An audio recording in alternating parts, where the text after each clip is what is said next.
Hi, I'm Deborah with Solo Tantra. I wanted to do another video on what is Tantra because I still get a lot of questions from the video a year ago on what is Tantra. But like I said before, you have to practice Tantra in order to really understand what it is. So my definition of Tantra is also that it is techniques or a technology. I like to think of it like electricity. So electricity can power anything.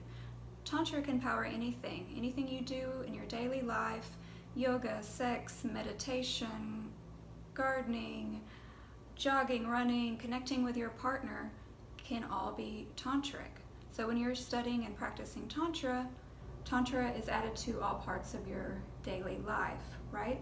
So we just do some extra exercises to add them in a little bit more and be a little more mindful as well. So I hope this helps you a little more, and thanks for watching.